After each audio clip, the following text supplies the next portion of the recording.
On September the 11th, enemies of freedom committed an act of war against our country.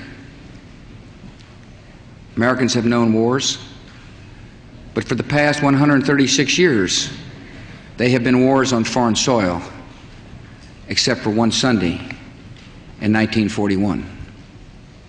Americans have known the casualties of war, but not at the center of a great city on a peaceful morning. Americans have known surprise attacks, but never before on thousands of civilians.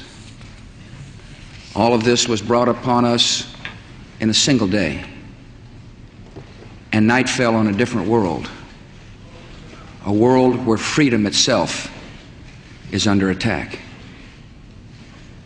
Americans have many questions tonight.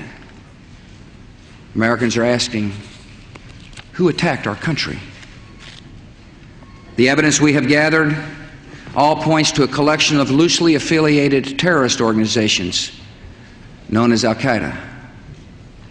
They are some of the murderers indicted for bombing American embassies in Tanzania and Kenya, and responsible for bombing the USS Cole.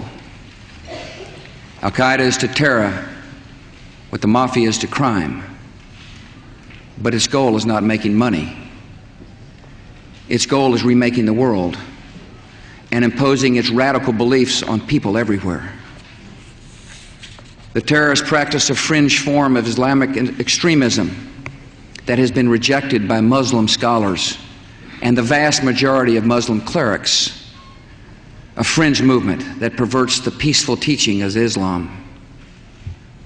The terrorist directive commands them to kill Christians and Jews, to kill all Americans, and make no distinctions among military and civilians, including women and children.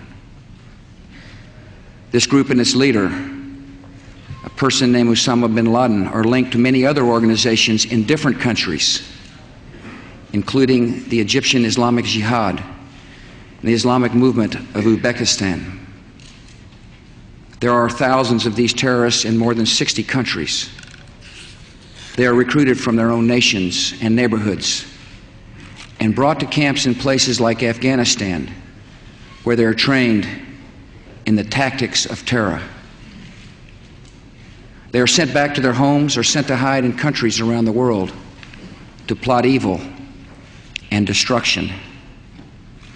The leadership of Al-Qaeda has great influence in Afghanistan and supports the Taliban regime in controlling most of that country. In Afghanistan, we see Al-Qaeda's vision for the world. Afghanistan's people have been brutalized. Many are starving, and many have fled. Women are not allowed to attend school. You can be jailed for owning a television. Religion can be practiced only as their leaders dictate. A man can be jailed in Afghanistan if his beard is not long enough. The United States respects the people of Afghanistan.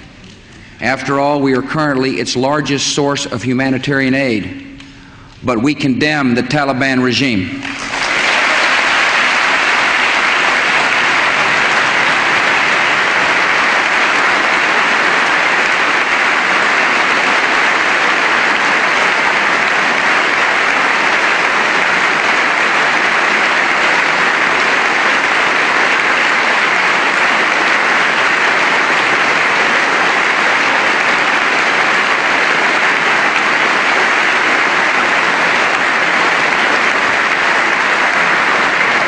It is not only repressing its own people, it is threatening people everywhere by sponsoring and sheltering and supplying terrorists.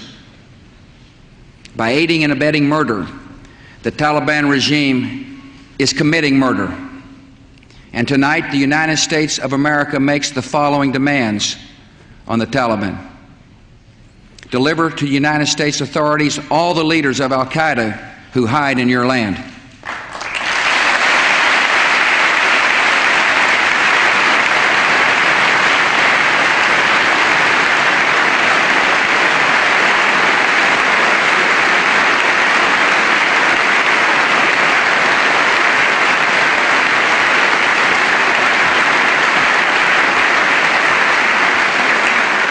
Release all foreign nationals including American citizens you have unjustly imprisoned. Protect foreign journalists, diplomats, and aid workers in your country.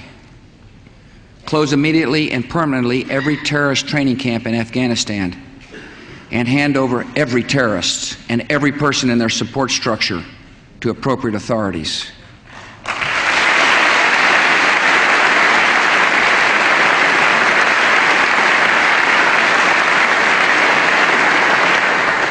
Give the United States full access to terrorist training camps so we can make sure they are no longer operating. These demands are not open to negotiation or discussion.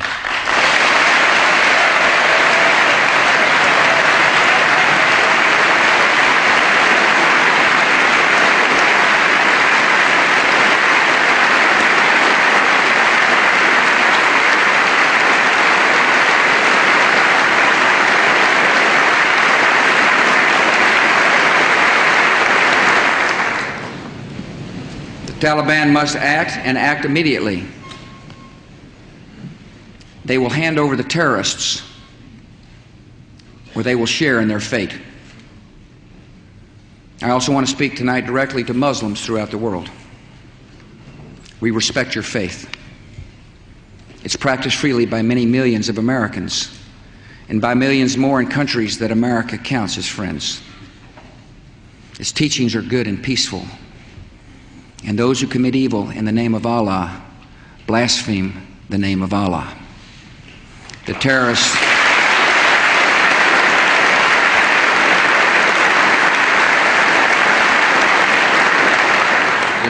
are traitors to their own faith, trying in effect to hijack Islam itself. The enemy of America is not our many Muslim friends.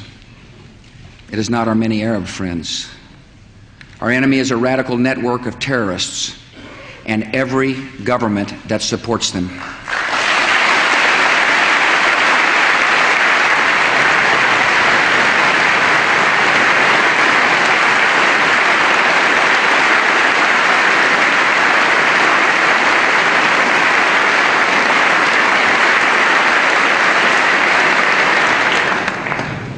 Our war on terror begins with Al-Qaeda, but it does not end there. It will not end until every terrorist group of global reach has been found, stopped, and defeated.